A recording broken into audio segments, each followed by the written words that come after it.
నమస్తే. Welcome to our channel. Senior journalist Bharadwaj garu మనతో ఉన్నారు. వారితో మాట్లాడదాం. సార్ నమస్తే. సార్ 'పుష్ప 2' టికెట్ల పెంపు విషయంగా ఇప్పటివరకు చాలా గందరగోళమే జరుగుతుంది. అందులో భాగంగా రామ్ గోపాల్ వర్మ గారు ఇప్పుడు ఒక ట్వీట్ చేశారు సార్. అదేంటంటే బ్రాండెడ్ వస్తువుల పైన లేకపోతే బ్రాండెడ్ కార్ల పైన గోల పెట్టిన జనాలు 'పుష్ప 2' టికెట్ల ధర గురించి మాత్రం ఎందుకంత ఏడుస్తున్నారు అని అడుగుతూ, అలాగే ఆయన ఒక హోటల్ అంటే సుబ్బారావు అనే వ్యక్తి ప్లస్ ఇడ్లీ కథగా ఒక కథని చెప్పారు సార్. దీని గురించి మీరు ఏమని చెప్తారు? అంటే ఒకటమ్మా, డిమాండ్ అండ్ సప్లై అనే సిద్ధాంతం చాలా కాలం క్రితమే.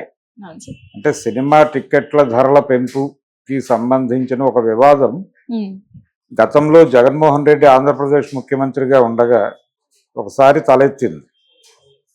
ఆయన సినిమా టికెట్ ధరలు పెంచడానికి అనుమతి ఇవ్వకూడదు అని ఒక సందర్భంలో అన్నాడు. అప్పుడు పవన్ కళ్యాణ్ గారు ఒక ప్రీ రిలీజ్ ఈవెంట్లో మాట్లాడుతూ డిమాండ్ అండ్ సప్లై అనేటువంటి మినిమం ఎకనామిక్ సూత్రం తెలియదా ముఖ్యమంత్రి గారికి అన్న టోన్లో మాట్లాడాడు. డిమాండ్ ఉంది కాబట్టి అక్కడ సప్లై తక్కువ ఉన్నప్పుడు డిమాండ్ ఎక్కువ ఉన్నప్పుడు కొంచెం ధర పెంచి అమ్ముకోవడం అనేది సహజంగా జరిగేదే అన్న టోన్లో చాలా మంది దీన్ని కొనసాగింపుగా మాట్లాడారు. వర్మ గారు కూడా అదే చెప్తున్నాడు. ఇప్పుడు ఆ సినిమాకి సంబంధించి డిమాండ్ ఉంది, పుష్ప చూడాలనుకునే వాళ్ళు చాలా మంది ఉన్నారు కాబట్టి వాళ్ళు రేట్లు పెంచుకుంటున్నారు, తప్పేంటి దీనిలో అంటున్నాడు ఆయన. అంటే మార్కెట్ ఎకానమీ సిద్ధాంతం ప్రకారం తప్పని నేను అంటం లేదు.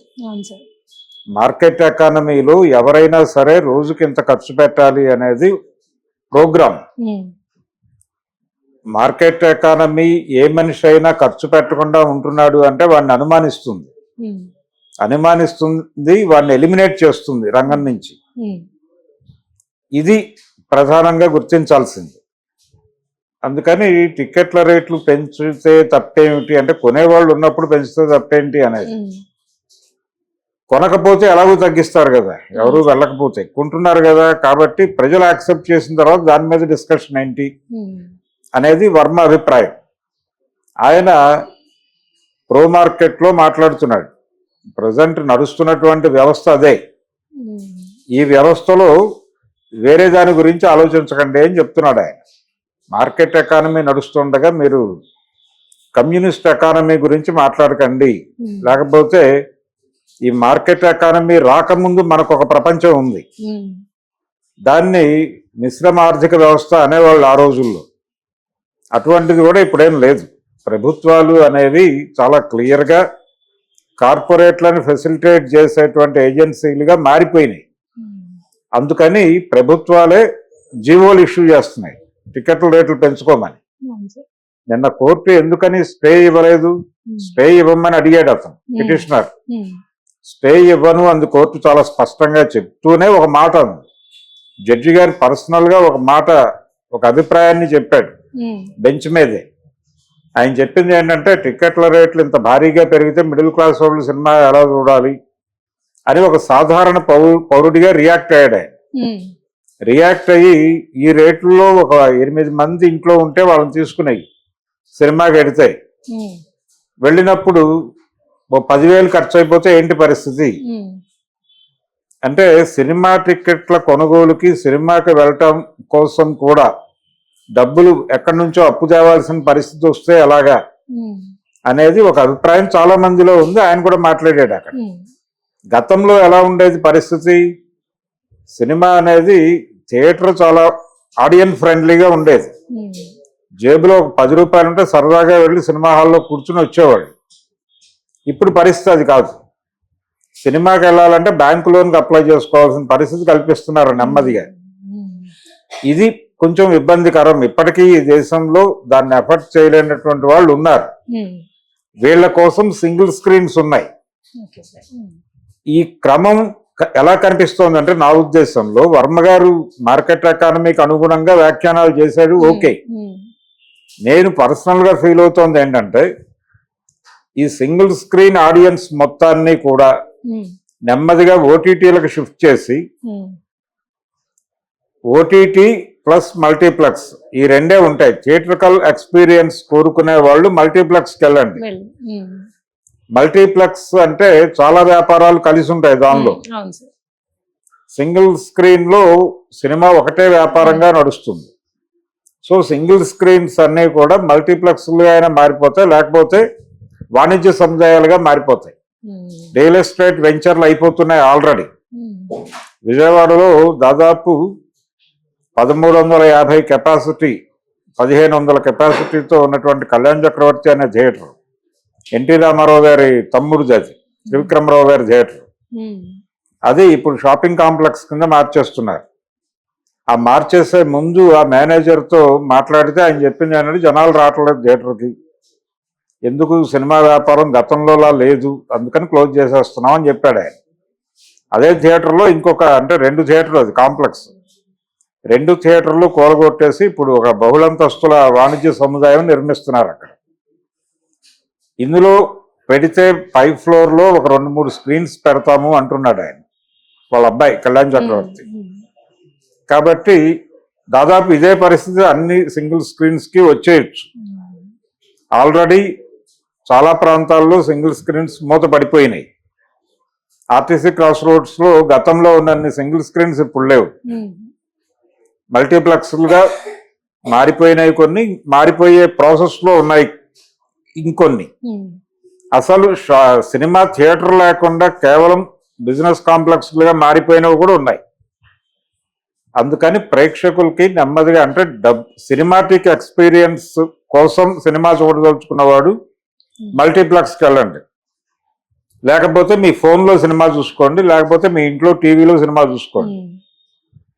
ఈ వాతావరణంకి తీసుకొచ్చేస్తున్నారు నెమ్మదిగా. అంటే ఓటీటీలకు కూడా జనాలు కావాలి, ఓటీటీలకి ఈ జనాలందరినీ తోలేస్తున్నారు, ఈ డబ్బు లేని జనాలందరినీ తోలేసి డబ్బులున్న వాళ్ళు, ఎఫర్ట్ చేయగలిగిన వాళ్ళందరినీ మల్టీప్లెక్స్ ఆడియన్స్గా మార్చేస్తున్నారు.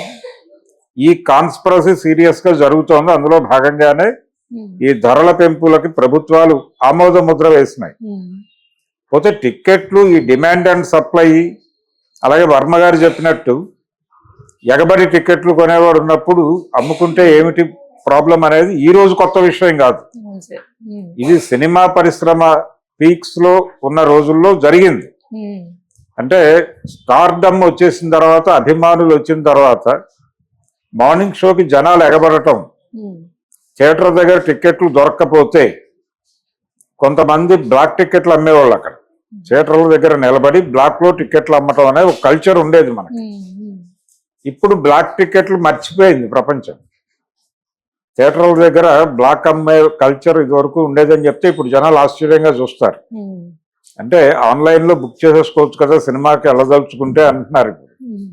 కానీ ఆ రోజున ఆన్లైన్ బుకింగ్ లేనప్పుడు థియేటర్ దగ్గరికి వెళ్తే హౌస్ఫుల్ బోర్డు కనిపిస్తే ఆ పక్కన ఎవడో అమ్ముకుంటూ కనిపించేవాడు, వెళ్ళిపోయి ఏదో ఒక రేట్, ఒక 10 రూపాయలు ఎక్కువ ఇచ్చి కొనుక్కునేవాడు.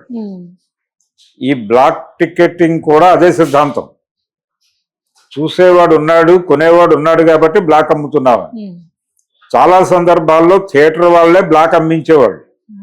థియేటర్ వాళ్ళే కొన్ని టికెట్లు హోల్డ్ చేసి వాళ్ళ మనుషులతో బయట అమ్మించేవాళ్ళు. అమ్మినందుకు గాను వాళ్ళకేదో కూలి ఇచ్చేవాళ్ళు.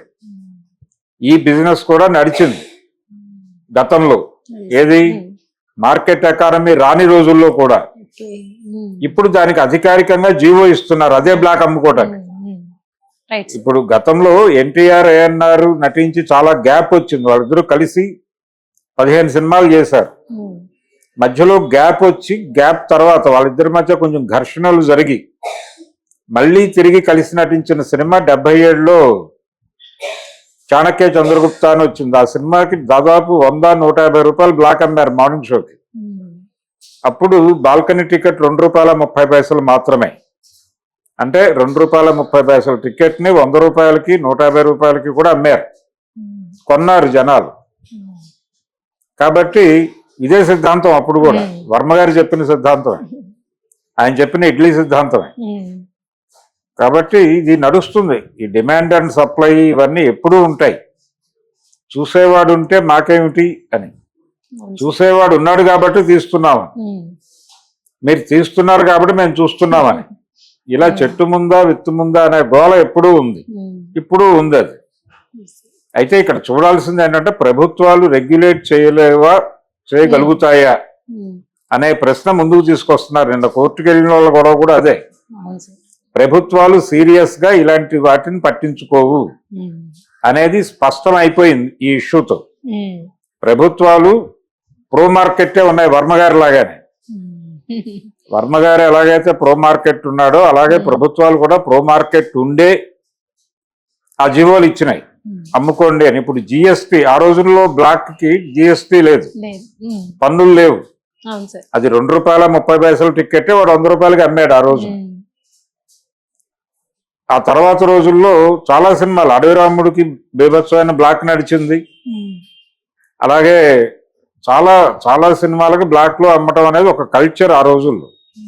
అంటే హడావిడి పడి థియేటర్కి వెళ్ళక్కర్లేదు, ఒక ₹20-30 పెడితే దొరికేస్తుంది టికెట్ బయట అనుకునేవాళ్ళు కొంతమంది. ఇలాంటి వాళ్ళే నెమ్మదిగా ఆన్లైన్ బుకింగ్ కి అలవాటు పడ్డారు. కాబట్టి బ్లాక్ ని అధికారంగా చెప్పటం, బ్లాక్ కి ఒక అథెంటిసిటీ ఇవ్వటం, బ్లాక్ లో అమ్ముకోవటానికి జీవోలు ఇవ్వటం, బ్లాక్ మీద జిఎస్టి వేయటం, అది ఇప్పుడు మనం చూస్తున్నది. అందుకని ఇదేం విచిత్రం కాదు. ప్రజలు నెమ్మదిగా దీని మీద ఎందుకు విమర్శిస్తున్నారంటే భయం వేస్తోంది వీళ్ళకి. ఇలా రేట్లు పెంచడం అనేది ఎక్కడికి దారి తీస్తుంది అని భయపడుతున్నారు. నేను జడ్జి గారు భయపడినట్టే.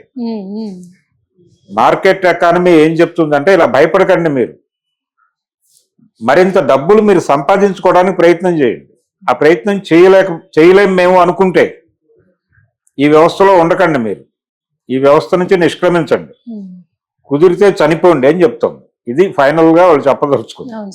మార్కెట్ ఎకానమీ చెప్పదలుచుకున్న సూత్రం ఏంటంటే, మీరు ఈ పరుగు పందెంలో ఈ పోటీలో పాల్గొని గెలవగలము అనే కాన్ఫిడెన్స్ ఉంటే బతికి ఉండండి, లేకపోతే మీ మీద ఎవరికి ప్రేమలు లేవు, మీరు హ్యాపీగా నిష్క్రమించండి అనే చెప్తున్నాయి. అది కథ. Thank you sir. Thank you.